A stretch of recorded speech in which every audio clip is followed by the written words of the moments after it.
Kunja Bihari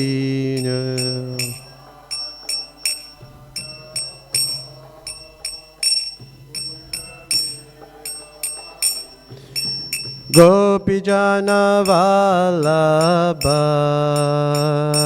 Girivaradhari Gopijana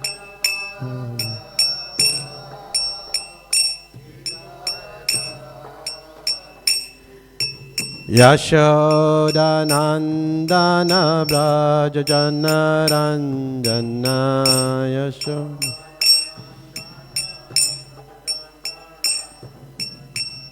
Jamuna Tira Vanachari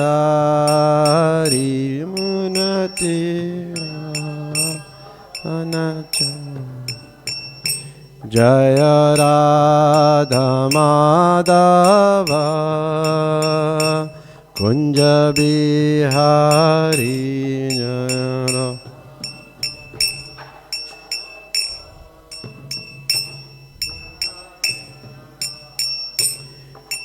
Gopijana Vallabha Girivaradhari Gopijana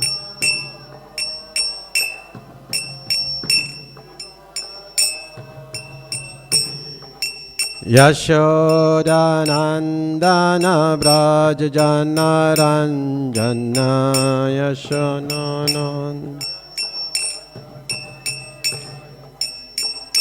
Jamuna Tira Vanachari Yamuna Tira Jaya Radha Madhava Kunja Bihari Jaya Radha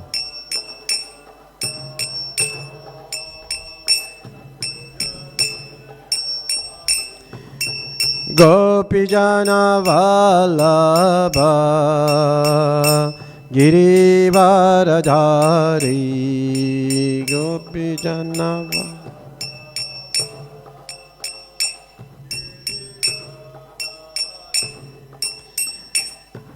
Yashodanandana Brajajana Ranjana Yashoda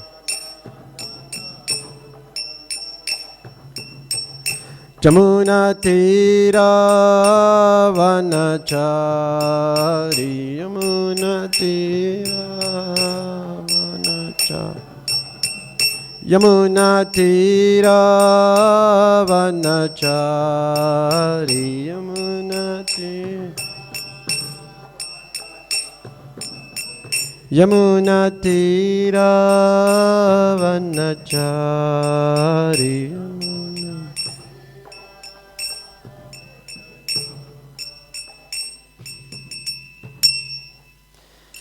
Jayam Vishnupad Paramahamsa Pravijacharyo Astoro Shishimat, His Divine Grace A.C. Bhaktivedanta Swami Prabhupada Ki. Jayam Vishnupad Paramahamsa Pravijacharyo Astoro Shishimat, His Divine Grace Bhaktisiddhanta Saraswati Goswami Maharaj Prabhupada Ki. Anantikoti Vaishnavrinda Ki. Nam Acharya Slaridas Thakur Ki. Prem se kaho Sri Krishna Chaitanya Prabhu Nityananda Shri Advaita Gadadhara Shiva Sadi Gaur Bhakta Vrindi Ki. Sisi Radha Krishna Gopa Gopinath Shyam Kund Radha Kund Giri Govardhan Ki. Vrindavan Navadvip Tam Ki. Gangamai Jamunamai Ki. Bhakti Devi Tulasi Devi Ki. Samaveta Bhakta Vrindi Ki. Nitai Gaur Premanande. All glories to the assembled devotees. All glories to the assembled devotees. All glories to the assembled devotees. All glories to Shri Guru and Shri Gauranga. All glories to Srila Prabhupada. Srila Prabhupada Ki. Hare Krishna. Om Namo Bhagavate Vasudevaya.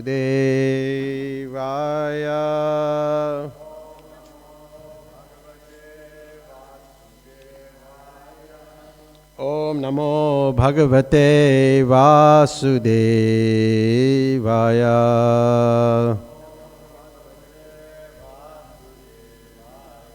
Om Namo Bhagavate Vasudevaya.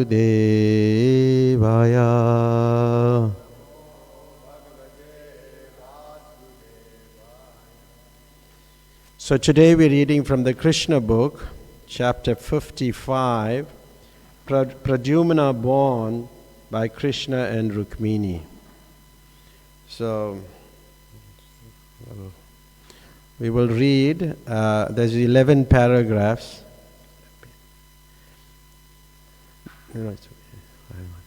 There's 11 paragraphs, and each paragraph, there are many points to note.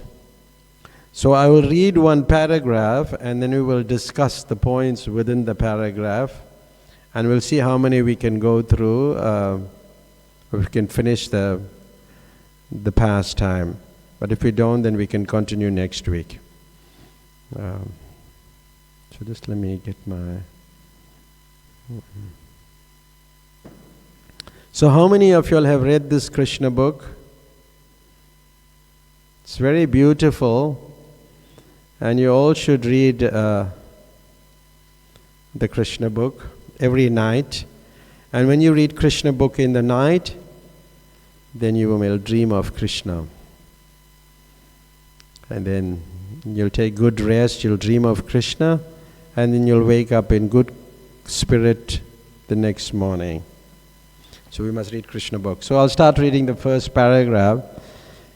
It is said that Cupid, who is directly part and parcel of Lord Vasudeva, and who was formerly burned to ashes by the anger of Lord Shiva, took birth from the womb of Rukmini, begotten by Krishna. This is Kamadev, a demigod of the heavenly planets, especially capable of inducing lusty desires. The Supreme Personality of Godhead, Krishna, has many grades of parts and parcels, but the quadruple expansions of Krishna, Vasudeva, Shankarshan, Pradyumna and Aniruddha are directly in the Vishnu category. Kama, or the Cupid demigod, who later took birth from the womb of Rukmini, who was also named Pradyumna. But he cannot be the Pradyumna of the Vishnu category. He belongs to the category of the Jiva Tattva. But for exhibiting special power in the category of demigods, he was a part and parcel of the superpowers of Pradyumna. This is the verdict of the Goswamis. Therefore, when Cupid was burned to ashes by anger of Lord Shiva, he merged into the body of Vasudeva. And to get his body again, he was begotten in the womb of Rukmini by Lord Krishna himself. It's a very interesting way how it's done. Thus he was born as the son of Krishna and celebrated by the name Pradyumna. Because he was begotten by Lord Krishna directly, his qualities were most similar to those of Krishna. So the first point to note that Pradyumna was born by the divine union of Krishna and his wife Rukmini. So what does this indicate? It indicates a very sacred lineage. Very sacred lineage. Then we see Kamadev, and Kamadev is Cupid. And Cupid, so this pastime is tying up Pradyumna's birth to that of Cupid. And what does Cupid embody? Lust and desire. Lust and desire. Then this connection suggests that Pradyumna carries these aspects of these qualities. Carries these aspects of these qualities. Then, in this paragraph, we see the role of Kamadev. And Kamadev is Cupid. So her transformation and rebirth. Kamadev was previously burned by Lord Shiva and emerges into Krishna in the Vasudev feature and is reborn as Pradyumna. So what does this rebirth highlight? It highlights the themes of transformation and renewal. Transformation and renewal. So while Kamadev is the demigod associated with desire, Pradyumna, he inherits the divine qualities of Krishna. What does that mean? It reflects the duality of his origins, both celestial and earthly. So these are the divine attributes. So when you're reading the pastimes of Krishna, you have to see all these divine attributes. Now, then the third point to note was the categories of divine entities. We saw that Vishnu Tattva and Jiva Tattva. That was mentioned. So, Pradyumna, he was possessing these divine attributes, but it belongs to the Jiva Tattva category, meaning the human being. Jiva Tattva category, which is distinct from the Vishnu expansions that we were reading about. Vasudeva, Pradyumna, Aniruddha, and Shankarshan.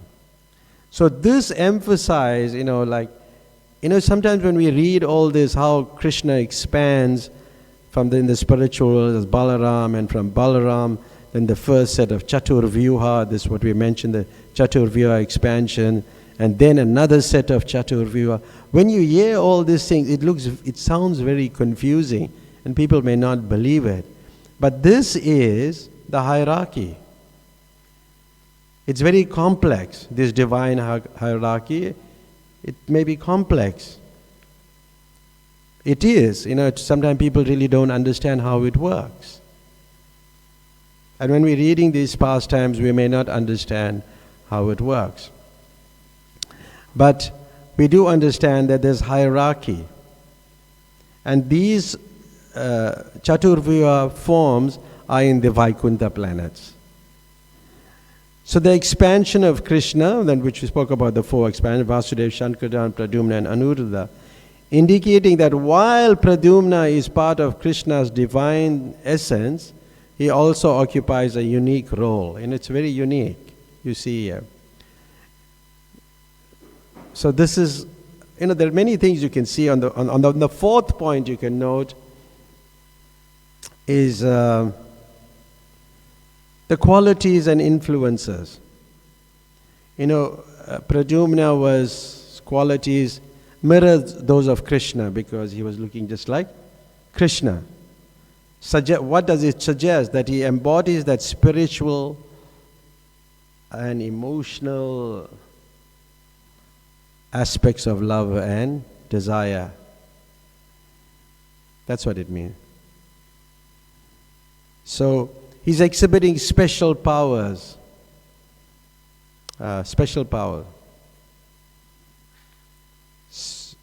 Then, how do you see it from like a philosophical and theological perspective? How do you see what we just read? What do you see?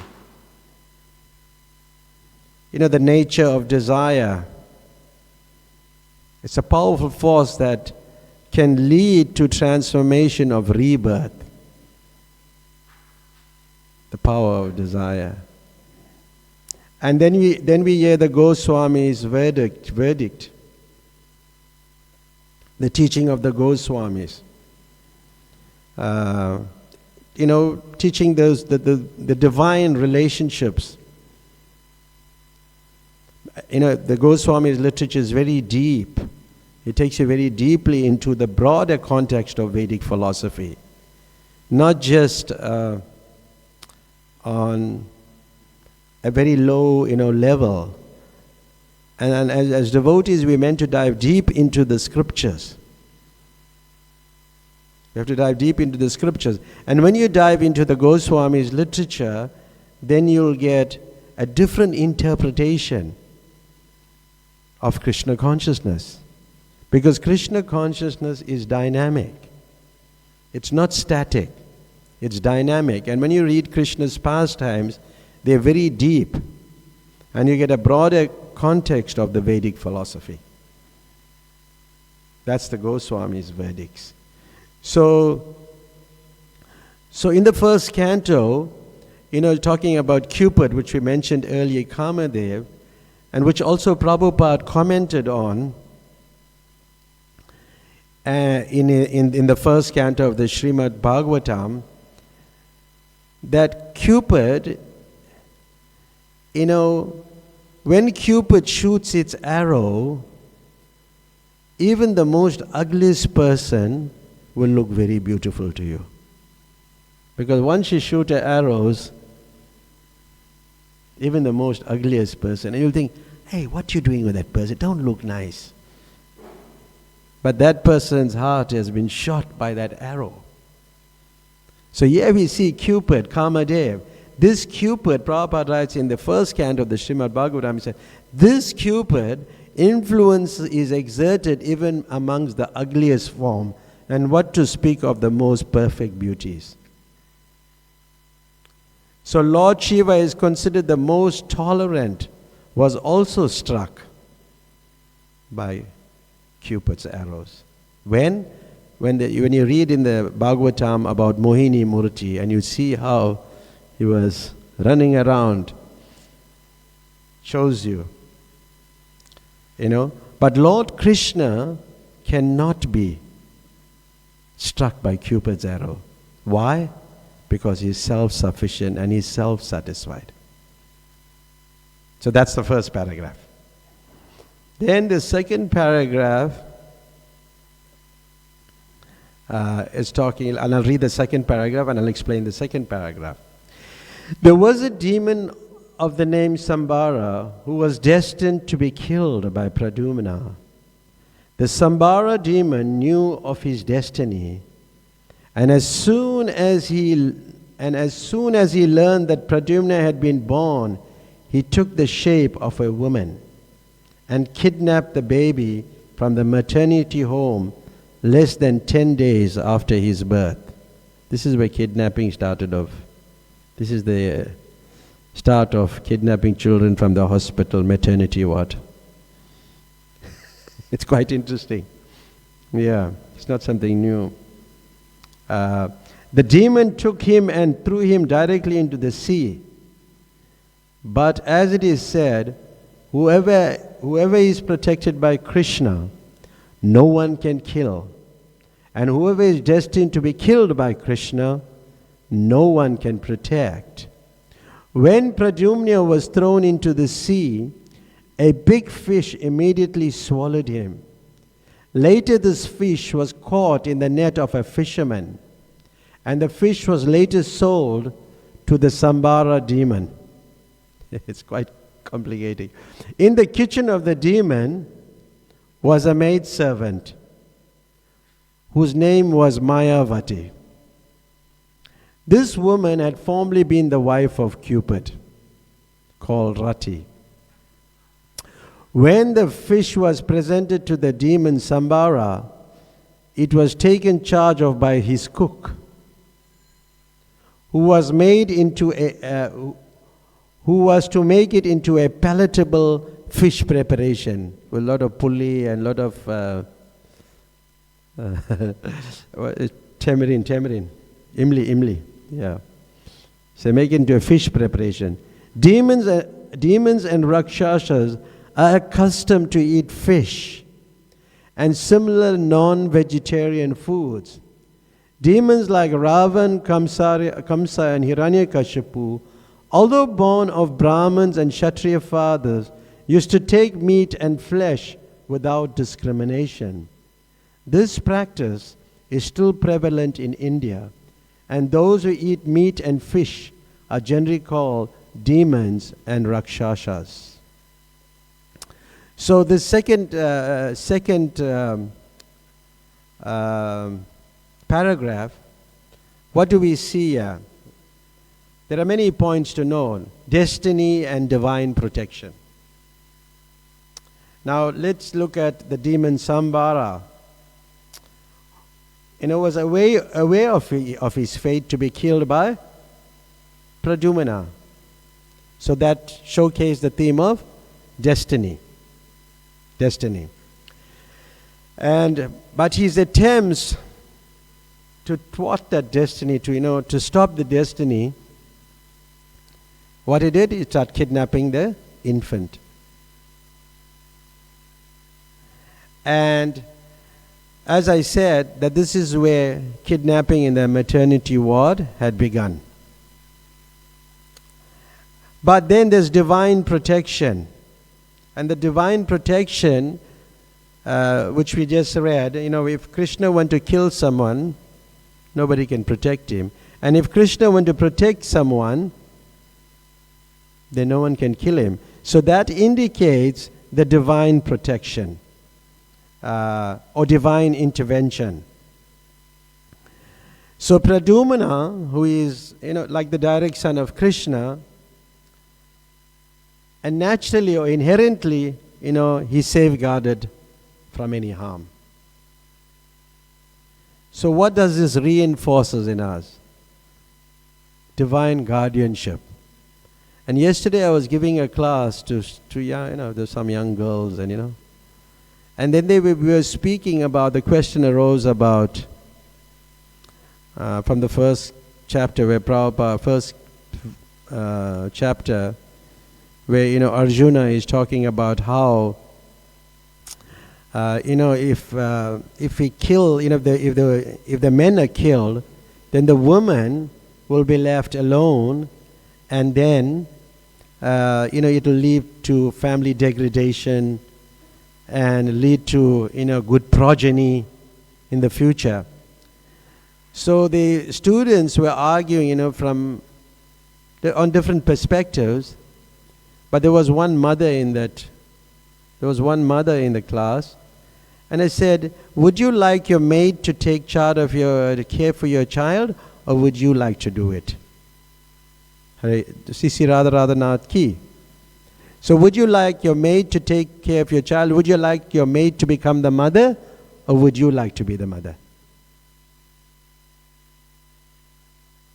So many people, they have these maids, and the child become more accustomed to the maid's way of living.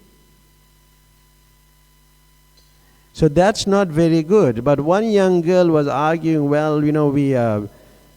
have to work, we have to do that. Yes, you have to do that thing, that's your choice.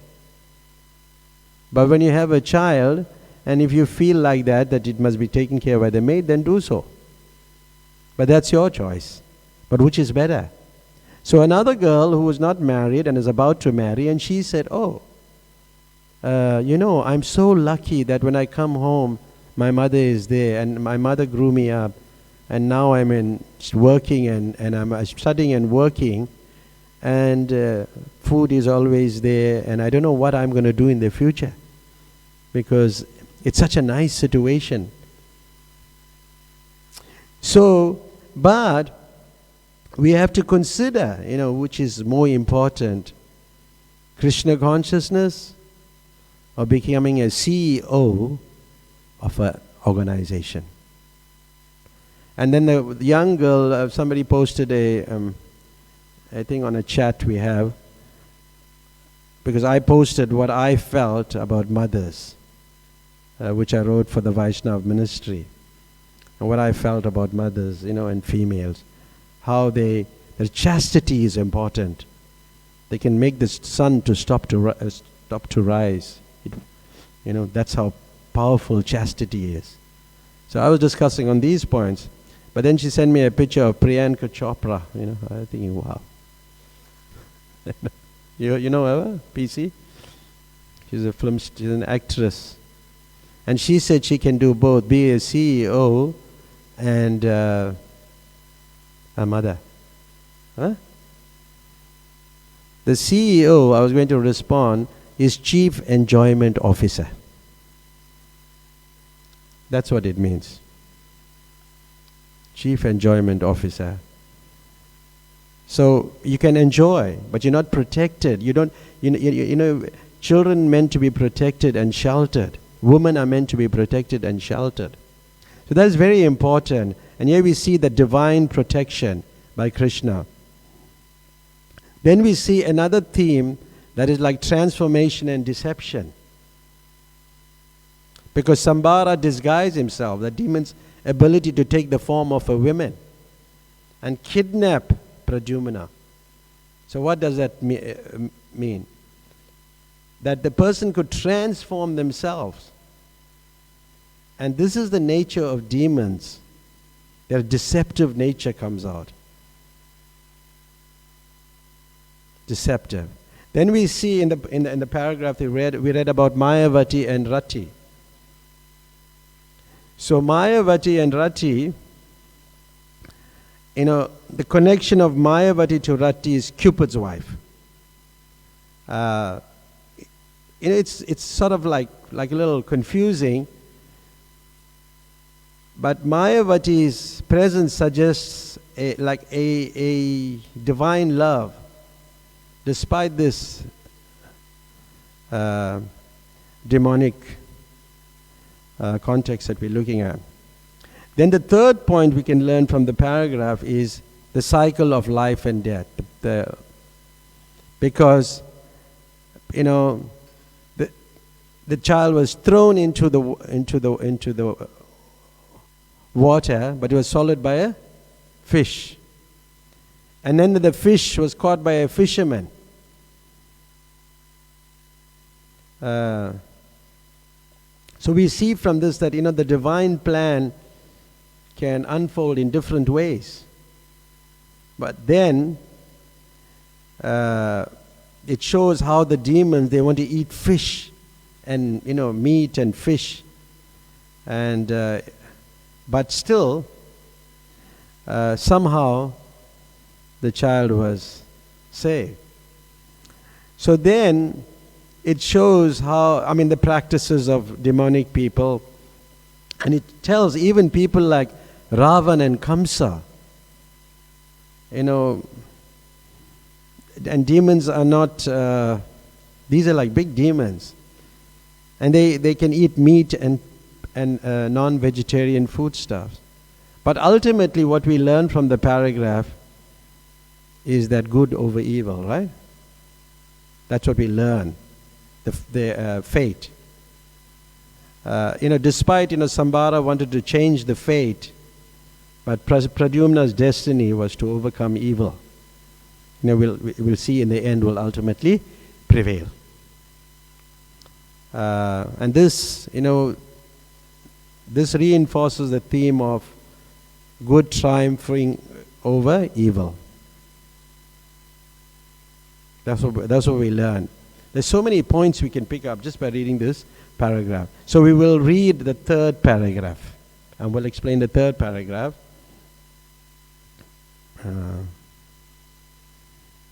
Let's see. When a cook was cutting the fish, he found within its stomach a nice baby, which he immediately presented to the charge of Mayavati, who was an assistant in the kitchen affairs.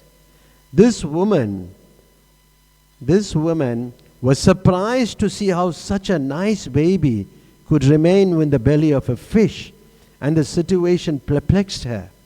The great sage Naraja then appeared and explained to her about birth of Pradyumna and how the baby had taken away by Sambara and later thrown into the sea. In this way, the whole story was disclosed to Mayavati. Mayavati knew that she had previously been Rati, the wife of Cupid, after her husband was burned to ashes by the wrath of Lord Shiva. She was also expecting him to come back in a material form. The woman was engaged for cooking. This is more like khichdi. It's talking about the woman was engaged for cooking rice and dal in the kitchen. Khichdi. The woman, yeah. But when she got this nice baby and understood that he was Cupid, her own husband, she naturally took charge of him and with great affection began to bathe him regularly. Miraculously, the baby swiftly grew up, and within a very short period, he became a beautiful young man. His eyes were just like the petals of lotus flowers, and his arms were long, reaching down to his knees. Any woman who happened to see him was captivated by his bodily beauty. So this is the next paragraph, the discovery of Pradyumna. So the cooks, finding the baby within the fish, shows this miraculous nature of Pradyumna's survival. Even if somebody want to kill you and you're protected by Krishna, it cannot be done. And this emphasized this divine protection again, which we spoke about. But then we see the sage Narada, his role. What was his role? He came there, his appearance signifies a divine intervention and wisdom. His role was like a messenger of knowledge. And he was there to enlighten Mayavati. So then Mayavati recognized the baby. So there's a revelation of the identity. And it is like our practice in Krishna consciousness. We know that we are spirit soul. That is, at least we know we have an identity. People suffer from identity crisis also. But we have an identity. And we know that by gradually worshipping Krishna and serving the deities and serving Prabhupada, then our own position with Krishna will be revealed. We see that here, that's like Narada Muni. He's even in Narada Muni in the first canto of Srimad Bhagavatam. It's very inspiring to read how he remembered his past life, what he was, and how quickly it changed, and he like a lightning, and he remembered his spiritual form. He saw Krishna for a moment and Krishna left. So he had this realization. So here we see that the realization that the baby was Pradyumna, previously Kamadev, and now Mayavati comes to know about it, and she's excited. So this is like how you have cycle of relationships. Like previously you had some lover, and then you get married, and then after a while, somehow she may come to the temple again, or you meet the person again, because we have attachment for the person, and sometime we meet, and then all those thoughts start coming with that cycle of relationship. So relationships dynamic between people. But here it highlights the past connections and the influence of present connections, emotions, feelings, like that. So then Mayavati is nurturing that maternal affection. And we learn, which we'll read in the end, from the 10th canto of Srimad Bhagavatam, nurturing this maternal affection. Because she had an immediate affection for Pradyumna. Immediately. And then that universal bond of motherhood, and transcending these different circumstances. So then the beauty and attraction, the attraction is discussed, how beautiful. One of the qualities of Krishna is very beautiful. Isn't it? Very beautiful. But we, as Gaudiya followers, we like Radharani more. Huh? We're more attracted to Radharani, isn't it? I'm sure, most of y'all. Me too. I like Radharani, and Radharani must be always dressed like a young girl, very beautiful, very attractive. Beauty and attraction. And there you see the beauty and attraction of Pradyumna. His lotus eyes, his long arms. What does it symbolize? Divine attractiveness. When somebody has long arms, it's good. Can raise his arms. And this physical appeal, it plays a crucial role in the whole pastime, which we'll see. And what does a beautiful person, what happens? The ladies are captivated by such a beautiful person. So the captivation of women. So this beauty, it ties up with what we started speaking about Kamadev, the goddess of love, or the god of love, when she shoots an arrow. What happens? Now if you see somebody like Pradyumna, so attractive, what will happen? Naturally. So like that, there's so many things, so many points you can pick up from this pastime. Then, because Pradyumna, was previously Kamadev, so it's a little bit of like a mix of, you have to like follow this narrative very carefully. So then we'll read the fourth paragraph. The fourth paragraph, it's a long paragraph. Mayavati could understand that a former husband Cupid was born as Pradyumna, had grown into such a nice young man, and she could gradually became captivated and lusty. Smiling before him with feminine attractiveness, she expressed a desire for sexual union. He therefore inquired from her, how is it possible that first you were affectionate like a mother, and now you're expressing the symptoms of a lusty woman? What is the reason for such a change? On hearing this statement from Pradyumna, the woman Rati replied, my dear sir, you are the son of Lord Krishna.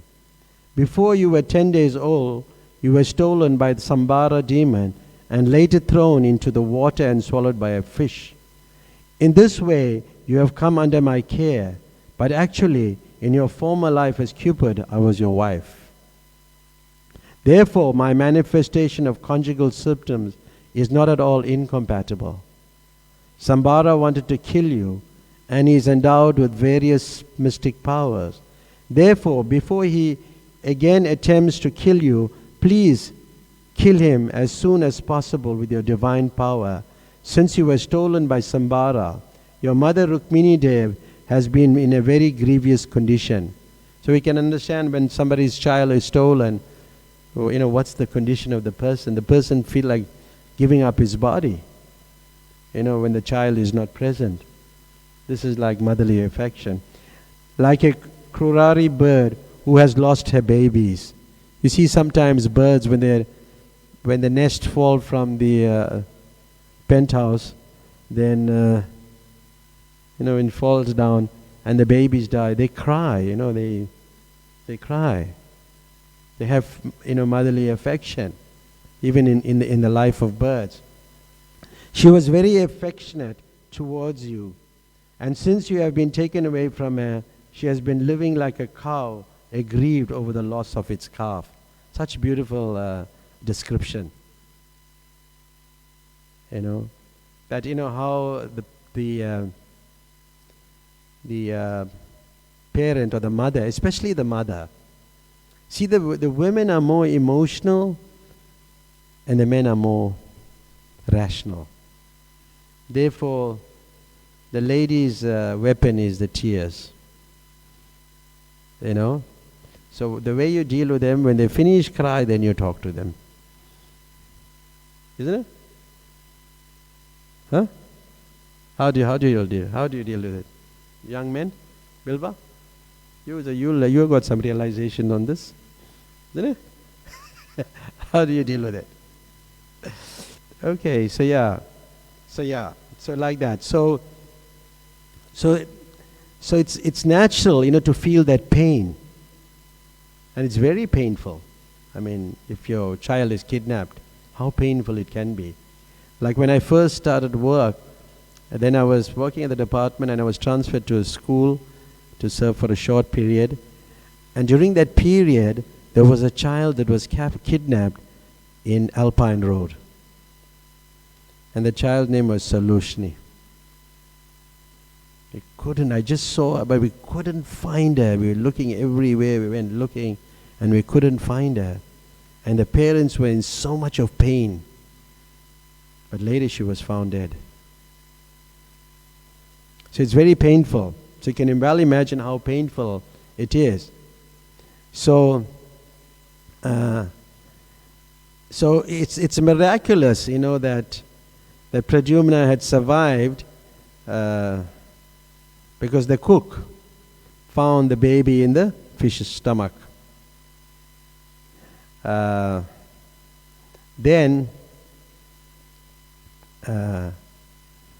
So then Mayavati's recognition, she realized that, Mayavati is, just 1 minute, I got my,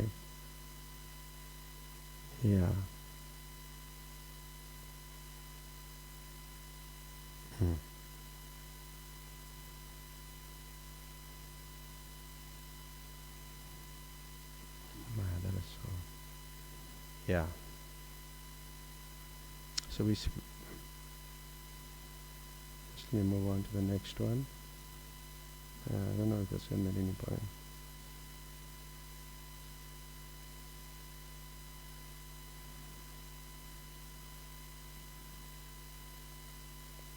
Okay, I'll read the next one. I don't have any more points on that. Mayavati had a mystic knowledge of supernatural powers. Supernatural powers are generally known as Maya. And to surpass all such powers, there is another supernatural power called Mahamaya. Mayavati had the knowledge of the mystic power of Mahamaya, and she delivered Pradyumna the specific energetic power in order to defeat the mystic powers of Sambara demon. Thus, being empowered by his wife, Pradyumna immediately went before Sambara and challenged him to fight. Pradyumna addressed him in a very strong language so that his temper would be agitated and he would be moved to fight. At Pradyumna's words, the demon Sambara, being insulted, fell just as a snake feels after being struck by someone's foot. Such descriptions given. A serpent cannot tolerate being kicked by another animal or a man, and it immediately bites its opponent. So this is such a, if you tramp a snake, it will bite you. So yes, so Mayavati's supernatural powers, comes out here. A mystery of Mahamaya. What does it highlight? It highlights the theme of divine empowerment. Like some people are empowered in a particular way. Just like, you'll have heard of Dhirendra Shastri. His name is Bhageshwar Baba. So Bhageshwar Baba in India is very powerful. He's a devotee of Hanuman, Sitaram and Lakshman and Hanuman. And he has this divine power. So people they have this empowerment. And you can go to him and he will take out a page and he'll write everything about you and give it. And when you read it, everything is true. It's quite favorable to ISKCON devotees, and you like ISKCON. But he says this power, this empowerment. So he was in a train once, I heard, and then, generally sadhus, when they went saffron robe, they jump in the train, they're not going to buy ticket and all, they just jump in the train. But they meant to sit at least in the third class. First class people are paying. like quite some money. So he went and sat in the first class. So when he sat in the first class, the inspector came, said to him, "Hey, what are you doing in the first class? At least, So he looked at him, he told him his father's name. So, because now you have to pay because that inspector is telling me to pay maybe 1,000 rupees or something which is a big money in, few thousand rupees for the first class or whatever. So then he told him, his father's name. Hey, this fella got a shock because he doesn't know this person. Then he told him, "Oh, you got a problem, eh? I can see you have a problem. You can't have children." He was shocked now. He got a complete shock. He's dealing with somebody who was divinely empowered. And then he said,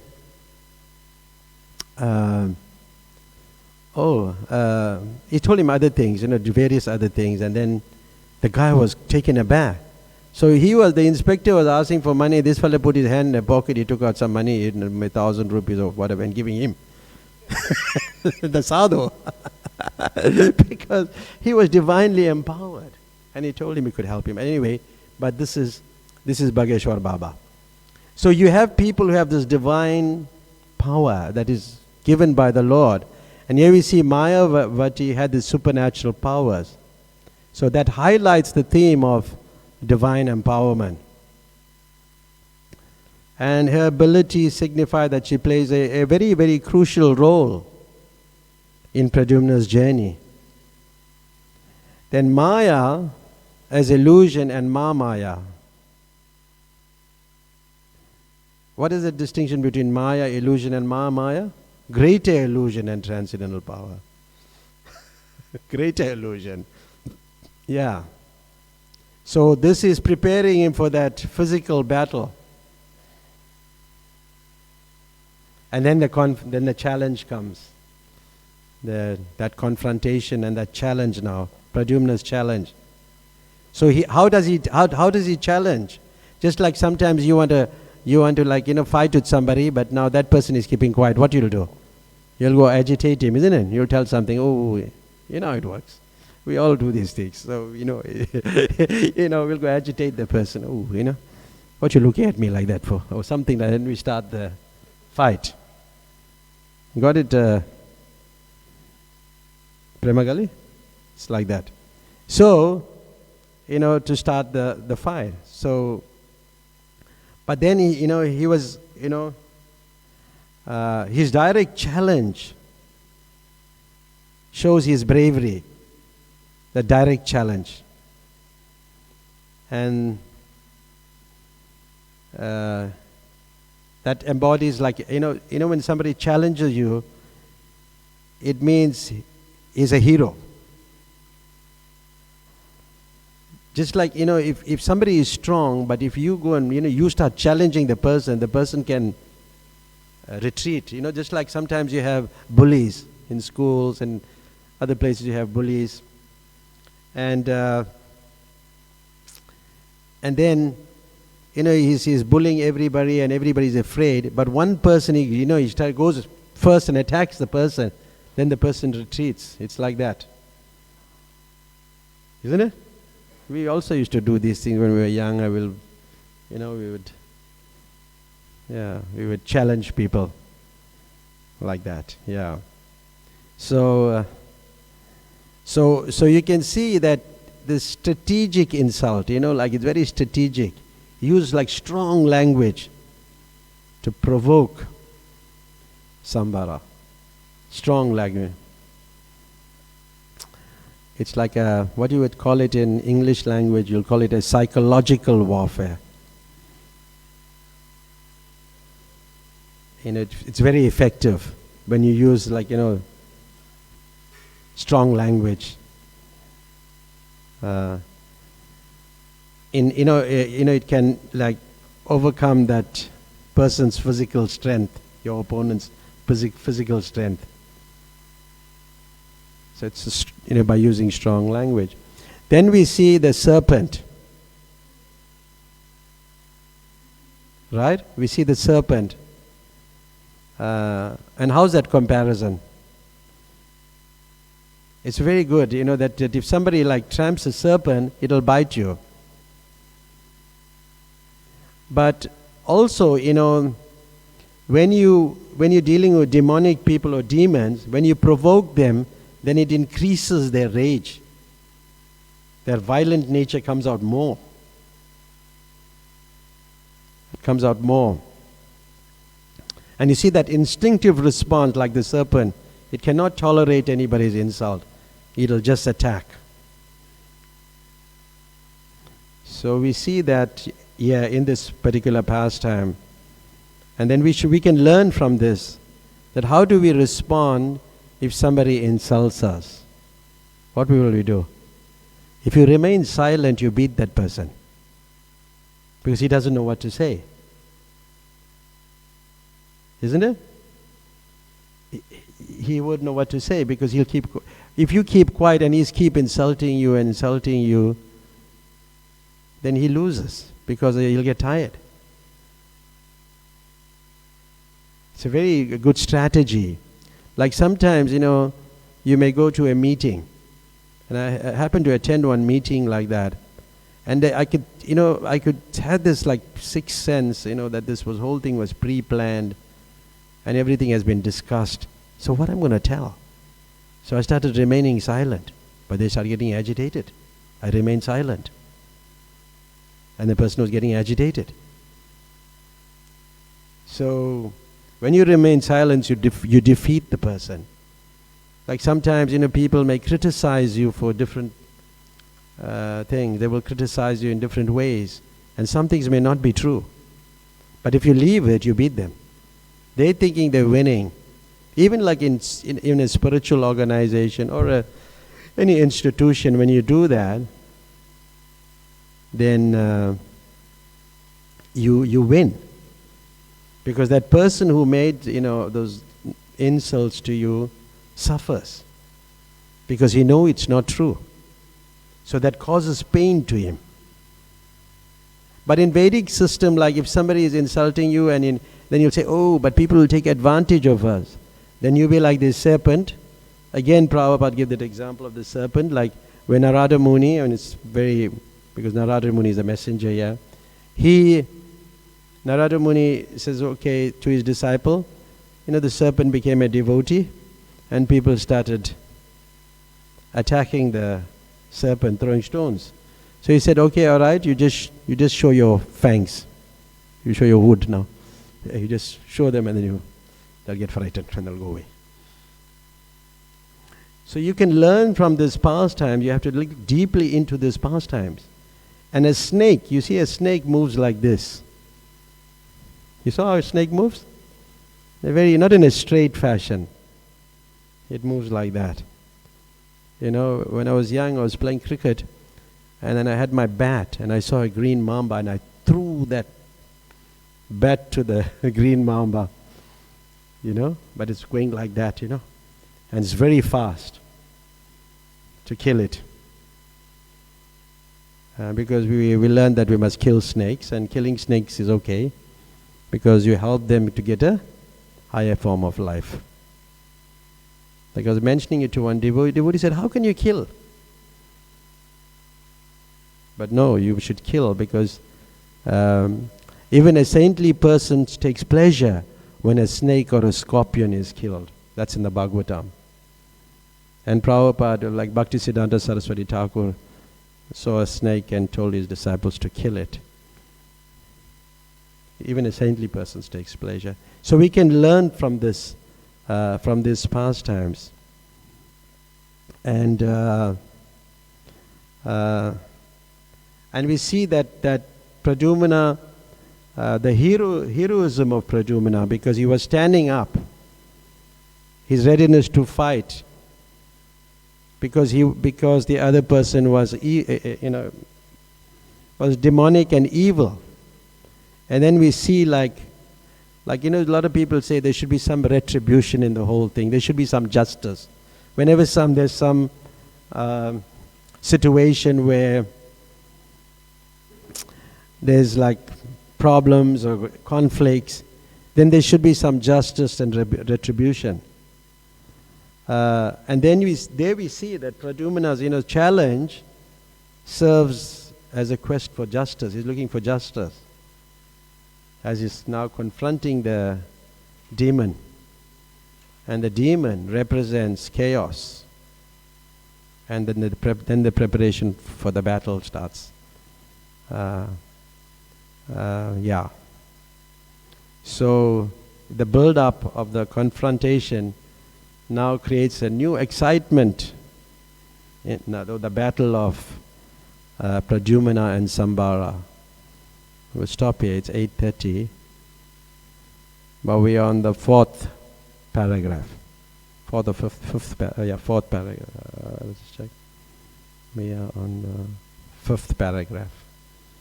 So the next person can continue discussing this. But it's quite interesting, the balance of it, the motherly affection, and how, having motherly affection and having conjugal affection, it can be discussed next week. Hare Krishna. Thank you very much. Any comments? Srila Prabhupada ki